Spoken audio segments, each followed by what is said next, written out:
sedikit Allah salah. Kalau yang namanya rezeki sedikit Allah banyakkan, itu salah jawabannya. Sebab mohon maaf punten, yang namanya banyak belum tentu bisa mencukupi. Betul? Berarti rezeki yang sedikit itu Allah cukup. Kita minta rezeki yang banyak apa yang cukup? Yang cukup. Karena banyak belum tentu bisa mencukupi. Contoh Bu, ibu punya suami gajinya 20 JT sebulan. 20 JT. Tapi ini rezeki tidak barokah. Ada tetangga sebelah mohon maaf, penghasilannya mohon maaf cuma kuli macul umpamanya. Tapi karena rezekinya barokah, punya anak 5, sekolah semua, alhamdulillah cukup.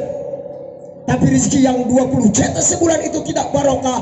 Belum habis sampai 1 bulan, pertengahan bulan itu gaji sudah habis. Akhirnya gali lubang, pinjam uang bayar hutang, gali.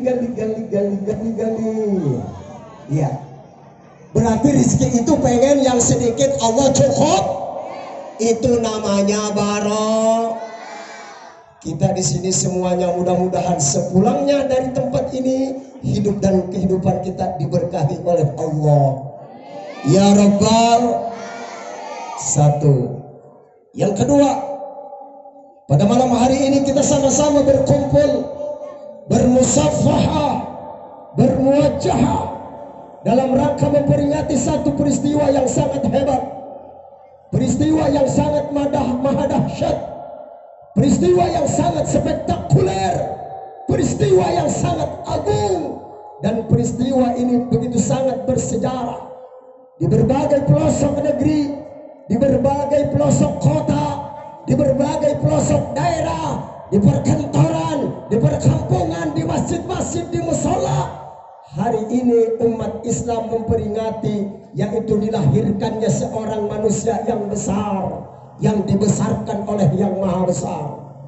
Hari ini, malam hari ini, kita peringati lahirnya seorang manusia yang agung, yang diagungkan oleh yang maha agung. Hari ini kita peringati satu peristiwa lahirnya seorang manusia yang membawa manusia minaz zulumati ilan nur, dari zaman kegelapan sampai era terang benderang saat ini, yang membawa manusia dari zaman dulu, zaman jahiliyah, sampai zaman ilmiah pada saat sekarang ini, yang membawa manusia dari zaman dulu orang makan buah korma, sampai saat ini zaman kiwari orang makan biskuit roh. Yang membawa manusia dari zaman dulu orang berkendaraan onta, sampai zaman kiwari, zaman now orang berkendaraan Toyota, Innova, dan Honda. Siapa? Peringatan lahirnya Kanjeng Rasulullah Sallallahu Alaihi Wasallam, yang dimana lahirnya Kanjeng Rasulullah betapa sangat hebat, betapa sangat agung, dan sangat luar biasa daripada peringatan maulid ini. Yuk, bagaimana lahirnya Kanjeng Nabi prosesinya? Ketika di malam kelahiran Kanjeng Rasul itu, tatkala Rasul lahir, siapa yang menghadiri prosesi kelahiran Kanjeng Nabi?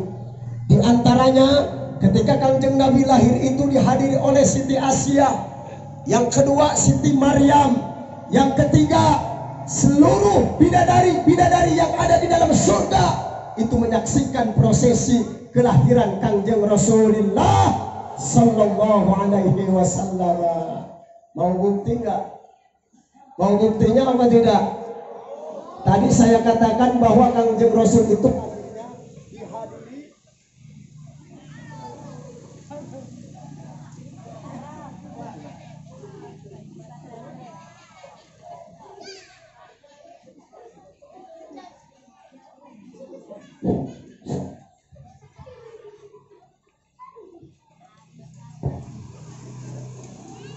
lahirnya Kanjeng Nabi dihadiri oleh siapa tadi? Yang pertama Siti Siti Asia. Siapa Siti Asia? Istrinya daripada Raja Fir'aun. Fir'aun itu seorang kafir tulen. Bahkan Fir'aun itu mengaku sebagai Tuhan dan memproklamirkan dirinya ana rabbukumul a'la. Toh kenapa punya istri yang soleha? Ada riwayatnya, Bu. Jadi kalau Raja Fir'aun itu mau meniduri Siti Aisyah, Allah mengganti Siti Aisyah itu dengan siapa? Dengan jin. Jadi yang ditiduri oleh Raja Fir'aun itu bukan Siti Asyahnya, melainkan jin yang diciptakan yang menyerupai Siti Asyah. Jadi Siti Asyah itu tetap suci, nggak pernah ditidurin oleh Fir'aun. Itulah hebatnya. Makanya jangan disangka, oh Siti Aisyah berarti suaminya seorang kafir Fir'aun. Tidak pernah sekalipun yang namanya Asyah itu disentuh oleh yang namanya Raja Fir'aun. Betul? Kita perlu tahu sejarah. Jangan kita beranggapan Siti Asyah itu berarti bekas Raja Fir'aun. Tidak. Jadi ketika akan tidur, maka Allah menciptakan yang namanya jin itu yang diserupai oleh Siti Asyah. Maka Raja Fir'aun itu tidur dengan jin tersebut atau dengan setan yang diciptakan oleh Allah ketika itu. Hebat apa tidak? Berarti Siti Asyah itu adalah wanita solihah yang masih suci. Yang kedua, siapa yang menghadiri prosesi kelahiran Kanjeng Nabi, hai anak muda? Yaitu Siti Maryam. Siapa Siti Maryam? Ibunda daripada Nabi Allah Isa alaihis. Nabi Isa itu mohon maaf lahir ke muka bumi ini tanpa ayah. Ya. Jadi ketika Kanjeng Rasul lahir itu di dalam kitab Al-Barjanji, yuk kita buka sama-sama. Ada kalimat Allahumma salli wa sallim wa barik alaihi. Hadara ummahu lailata. Suka baca berjanji enggak? Ini maulid tadi baca berjanji enggak, Ustaz? Baca. Awas, saya tidak setuju kalau ada peringatan maulid ini mahallul qiyam atau perbacaan maulid tidak dibaca, itu tidak ada keberkahannya. Yang namanya tausiah kayak begini mah, ini mah sebagai pelengkap saja. Intinya baca maulidnya. Di situ kita mesti baca maulid Al-Barjanji, maulid Simtud Durar, maulid Syarful Anam, maulid Diba, atau apa namanya yang lain-lainnya. Silakan ya. Jangan sampai peringatan maulidnya tidak dibaca, tidak ada keberkahan. Tapi alhamdulillah katanya tadi sudah marhaban ya. Sudah baca berjanji tadi. Ada kalimat hadara ummahu lailata maulidihi Asiyatu wa Maryamu fi niswatin minal hadiratil qudsiyah wa akhadaha al-makhadu فولدته صلى الله عليه وسلم نورا يتلالأ سنا أدر الله بعرف اللهم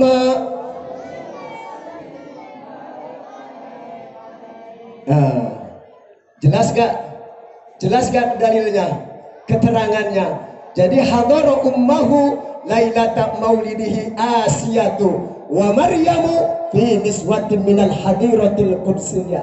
Allah telah menghadirkan tatkala ummuhu, ibu daripada Rasulullah ketika malam kelahirannya Kangjeng Rasul, Siti Asyah dan Siti Maryam fi niswatin minal hadiratil qudsiyah, dan juga Allah hadirkan yaitu para bidadari yang ada di dalam surga. Sekarang saya mau tanya, ada nggak warga Cikoneng waktu lahirnya ditongkrongin sama bidadari? Ayo Allah, ono apa ora? Ora ono. Ada apa tidak? Nggak ada ya. Paling banter mak paraji, mak dukun bidan, benar. Tapi Rasulullah manusia yang terhebat, yang diberi gelar Abdalul Makhluqat, utama-utamanya makhluk. Bahkan Rasulullah diberi gelar Sayyidul Anbiya wal Mursalin. Rasulullah itu diberi gelar rajanya daripada nabi dan rajanya daripada segala utusan. Kalau Allah ciptakan satu makhluk yang paling ganteng, maka Rasulullah adalah makhluk yang paling terganteng. Betul? Kalau Allah Subhanahu wa ta'ala menciptakan makhluk yang paling soleh, maka Rasulullah adalah makhluk yang paling tersoleh.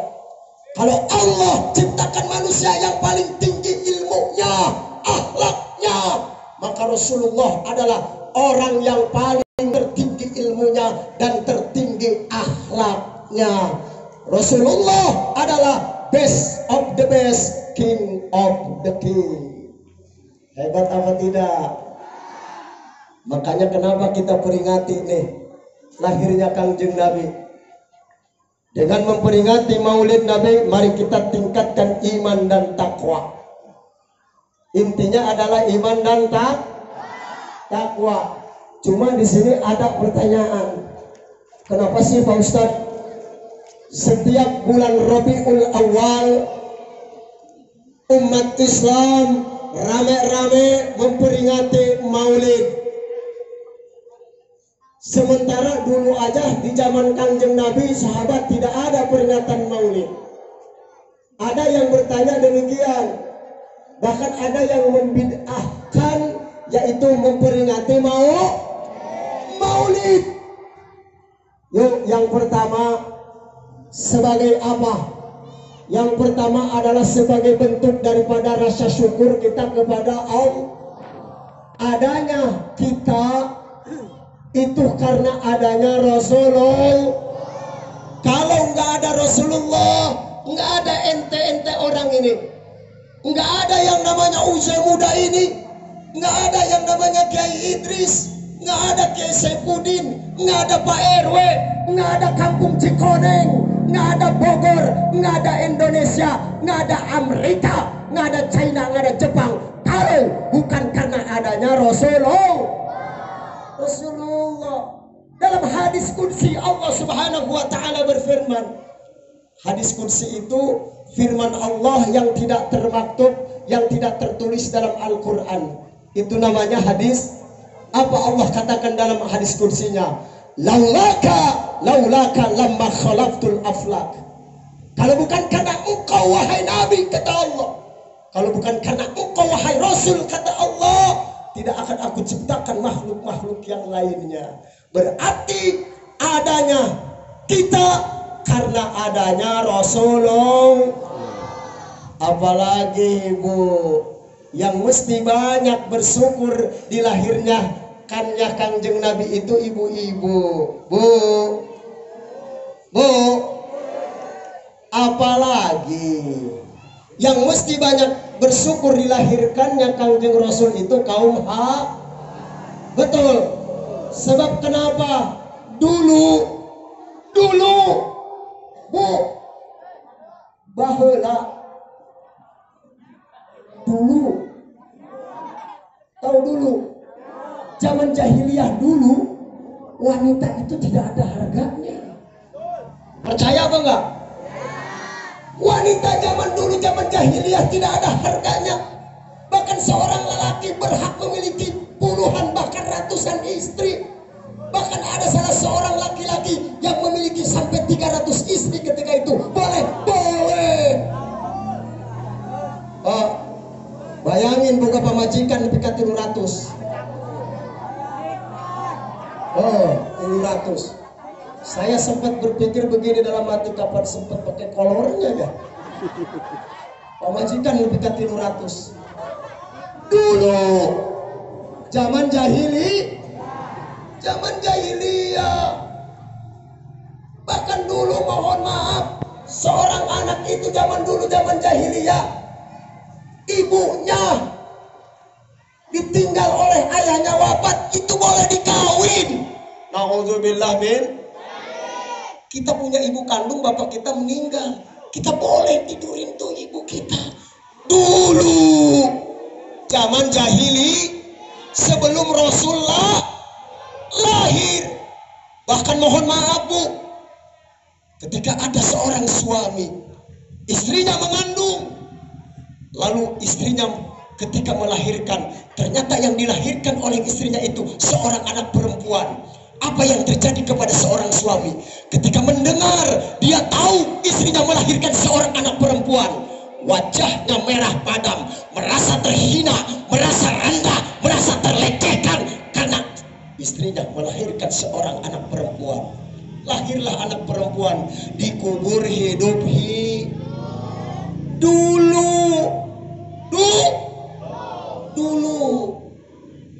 Tapi lihat, sekarang setelah Rasul lahir, derajat wanita diangkat kemuliaannya oleh Allah. Bahkan mohon maaf Bu, ketika Nabi kita yang mulia, ketika beliau akan wafat, ada 3 kalimat yang keluar dari mulut Rasulullah Sallallahu Alaihi Wasallam. Apa yang keluar dari mulut Rasulullah yang mulia? Ada 3 kalimat yang keluar dari baginda Nabi. Yang pertama, ummati, ummati, ummati. Yang kedua, as-salah, as-salah, as-salah. Yang ketiga, an-nisa, an-nisa, an-nisa, ittaqun nisa. Tuh, yang pertama yang disebut itu umatku, kata Rasul. Yang kedua, salat, salat, salat. Yang ketiga kata Rasul, an-nisa, an-nisa, awewe, awewe, awewe, ittaqun nisa, jaga wanita. Berarti harus jaga wanita. Jaga wanita, itu pesan Nabi.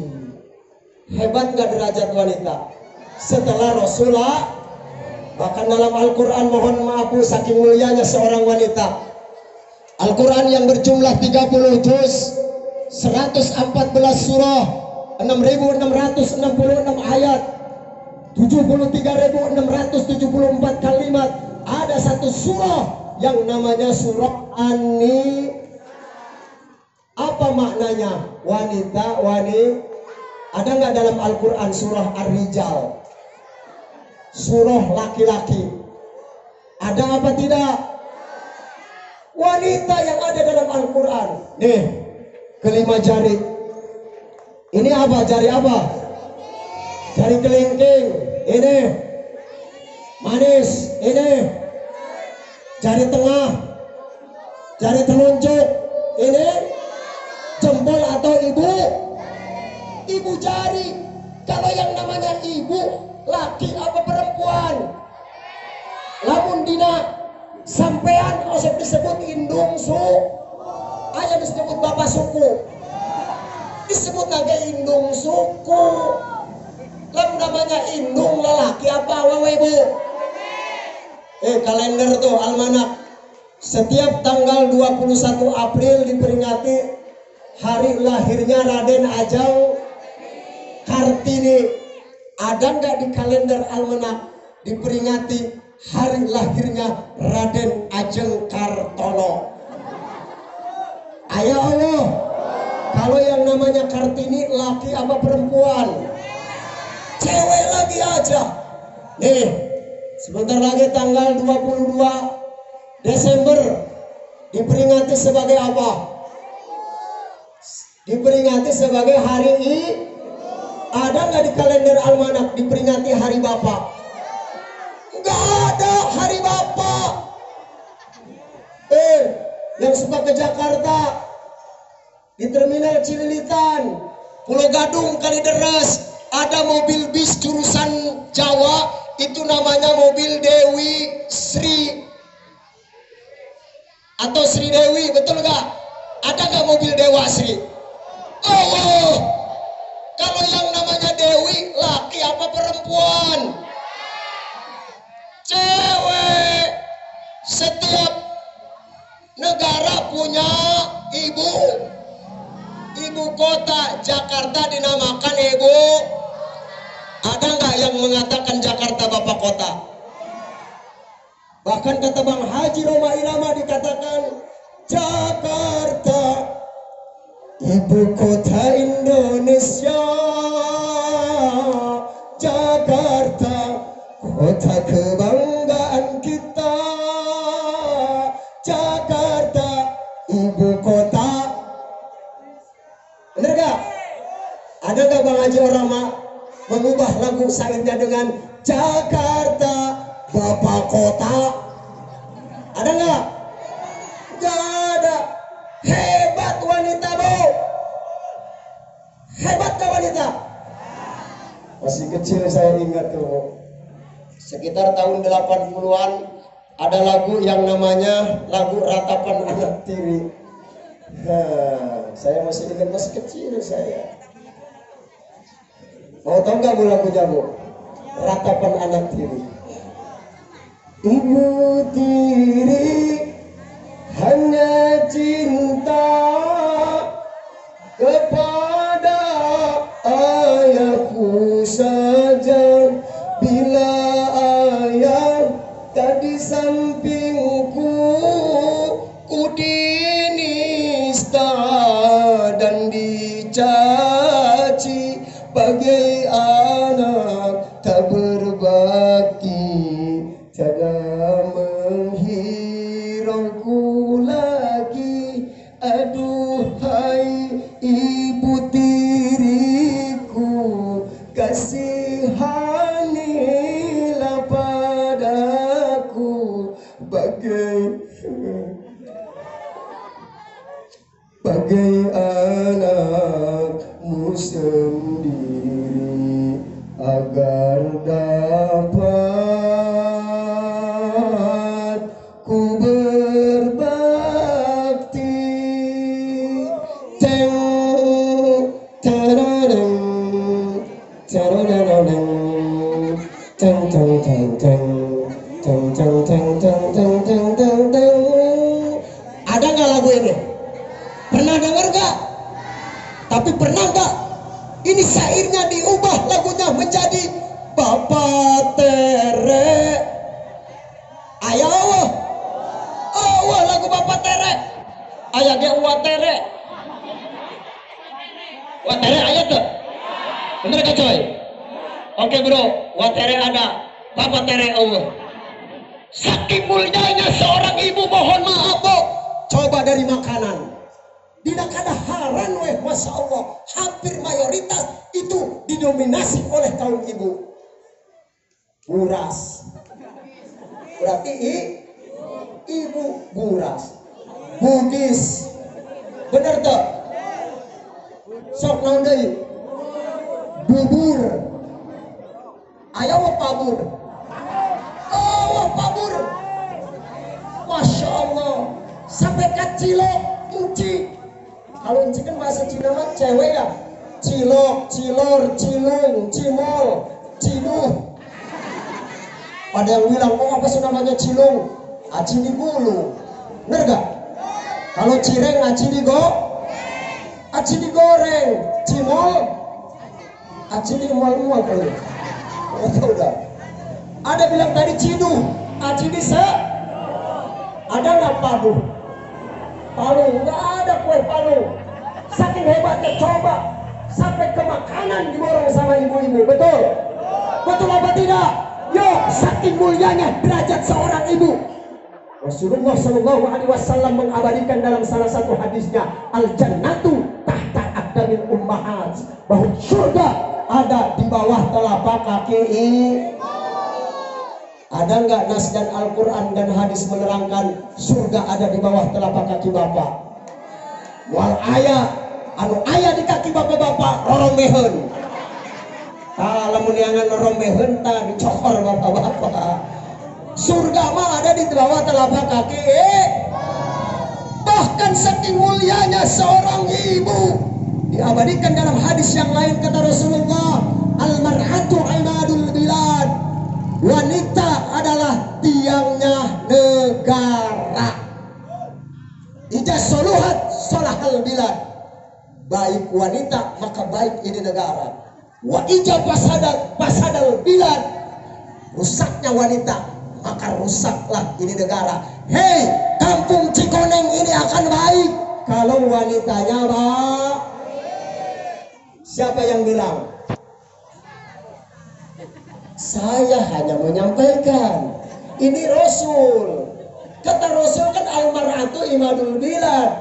Wanita tiangnya negara. berarti tiangnya kampung, tiangnya daerah Cikoneng akan menjadi baik kalau wanitanya baik. Wa ija pasadat tatkala ini wanita Cikoneng rusak, pasadal bilad, maka rusaklah ini kampung Cikoneng. Berarti tergantung ibu. Sekarang saya mau tanya, yang ngelahirin kiai siapa? Yang ngelahirin presiden? Yang ngelahirin menteri? Yang ngelahirin gubernur? Yang ngelahirin wali kota? Yang ngelahirin pak camat? Yang ngelahirin lurah?